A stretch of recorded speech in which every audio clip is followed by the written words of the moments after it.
नमस्कार। आज हम शुरू करते हैं गृह मंत्रालय के प्रवक्ता की तरफ से। प्लीज मैम स्टार्ट करिए।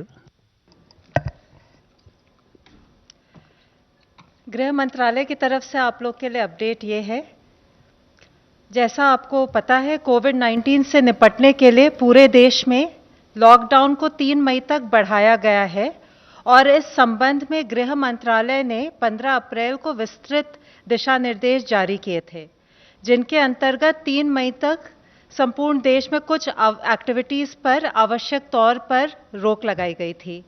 साथ ही वो एरियाज़ जो हॉटस्पॉट्स या कंटेनमेंट जोन में नहीं हैं, खासकर ग्रामीण क्षेत्र, वहाँ पर अर्थव्यवस्था की एफिशिएंसी को बढ़ाने के लिए तथा कृषि कार्यों को कार्यात्मक बनाए रखने के लिए 20 अप्रैल तक कुछ अतिरिक्त गतिविधियों की अनुमति दी गई है।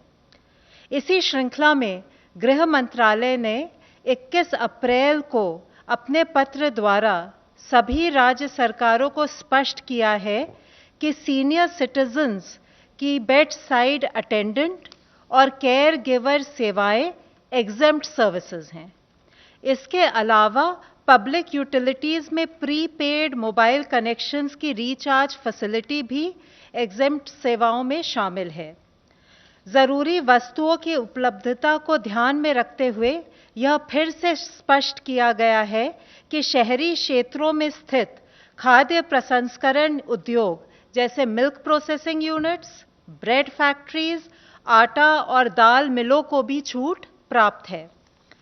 गृह मंत्रालय ने अपने 21 अप्रैल के आदेश द्वारा बीज और हॉर्टिकल्चर प्रोड्यूस के आयात निर्यात संबंधी सुविधाओं को, कृषि और हॉर्टिकल्चर के क्षेत्र की रिसर्च संस्थाओं को तथा मधुमक्खी उत्पाद एवं शहद संबंधी आवाजाही को छूट दी है।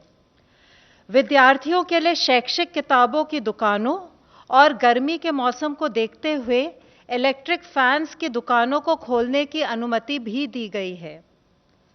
लाखों भारतीय मर्चेंट शिपिंग वेसल्स पर काम करते हैं।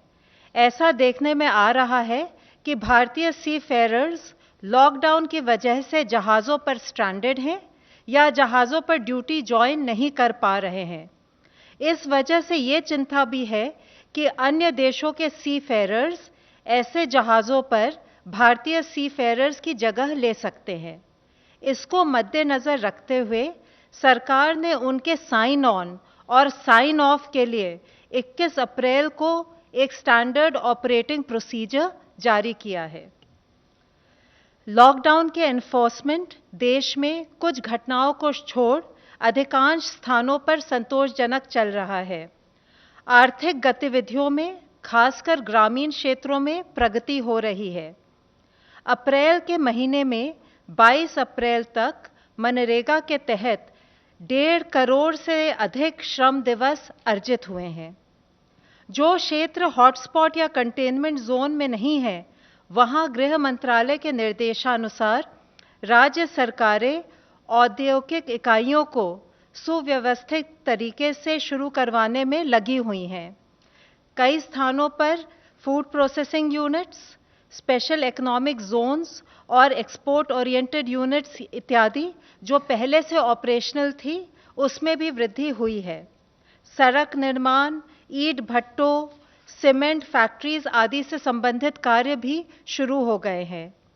कई कार्यों में प्रवासी श्रमिकों को भी रोजगार दिया जा रहा है। औद्योगिक इकाइयों की समस्याओं का फीडबैक लेकर उनको दूर करने के कदम भी उठाए जा रहे हैं। इस संदर्भ में होम सेक्रेटरी ने और सेक्रेटरी डीपीआईटी ने अभी इंडस्ट्री एसोसिएशंस के साथ वीडियो कॉन्फ्रेंसिंग पर मीटिंग की। जो इंडस्ट्रियल एक्टिविटीज़ परमिटेड है, उनको किस प्रकार से सुचारू रूप से चलाएं और आर्थिक गतिविधियों को गतिशील करें, इस पर भी चर्चा की है। हमारे चिकित्सा क्षेत्र के भाई और बहन बड़ी निष्ठापूर्वक खुद की परवाह किए बिना कोविड-19 से हमें बचाने के लिए महत्वपूर्ण योगदान दे रहे हैं।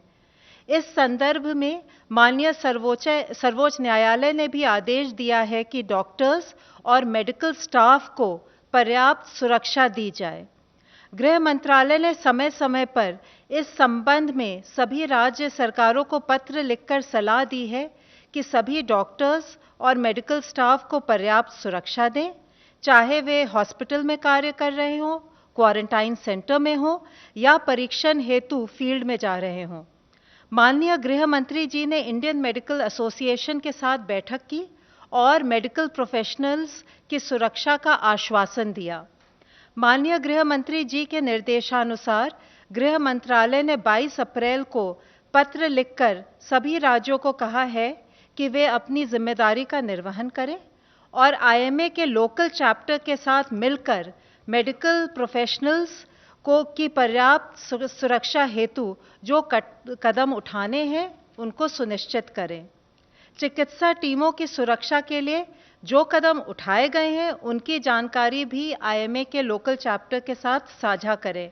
इससे स्वास्थ्य कर्मी विश्वस्त होंगे कि वे सुरक्षित हैं। इस संबंध में जिला एवं राज्य स्तर पर नोडल ऑफिसर्स को भी नियुक्त करें जो मेडिकल प्रोफेशनल्स की सुरक्षा संबंधी समस्याओं का निदान कर सके। अगर किसी भी मेडिकल स्टाफ के खिलाफ कोई भी हिंसा या अनुचित व्यवहार की घटना होती है तो दोषियों के खिलाफ आपदा प्रबंधन अधिनियम 2005 के अंतर्गत सख्त कार्रवाई होनी चाहिए। इसके बारे में जनता में भी जागरूकता पैदा करनी चाहिए।